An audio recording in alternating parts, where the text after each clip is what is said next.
Hi friends, welcome to my channel. இன்றைக்கி பன்னீர் பூஜி எப்படி பண்ணுறதுன்னு பார்க்கலாம்.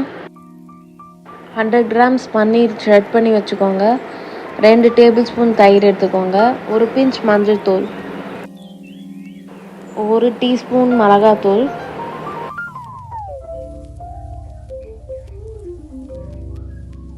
1/4 டீஸ்பூன் கரம் மசாலா, 1 டீஸ்பூன் மல்லித்தூள், 1 டீஸ்பூன் வெந்தயக்கீரை,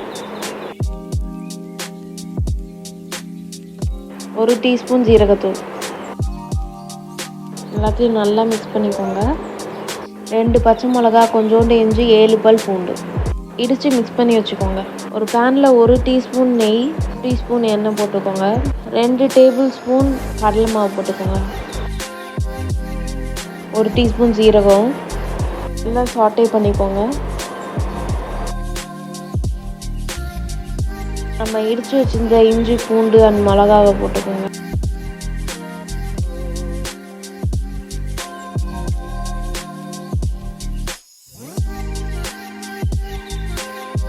வெங்காயத்தை போட்டு நல்லா வதங்கினதுக்கப்புறம் அந்த மிக்ஸ் பண்ணி வச்ச மிக்ஸை போட்டுக்கோங்க.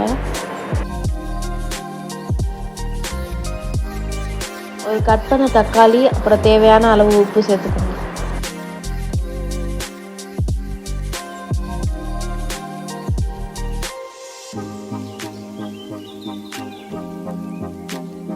கொஞ்சோண்டு தண்ணி சேர்த்துக்கோங்க.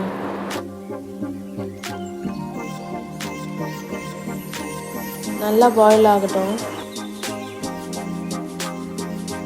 பாயில் ஆனோன்னா நம்ம ஷ்ரெட் பண்ணி வச்சுருக்க பன்னீர் சேர்த்துக்கோங்க. திருப்பி கொஞ்சோண்டு தண்ணி ஊற்றிக்கோங்க. நல்லா பாயில் ஆகட்டும். ஒரு 5 to 10 நிமிஷம் நல்லா பாயில் ஆக விடுங்க. அவ்வளோதான், டேஸ்டியான ஈஸியான பன்னீர் பூஜி ரெடி.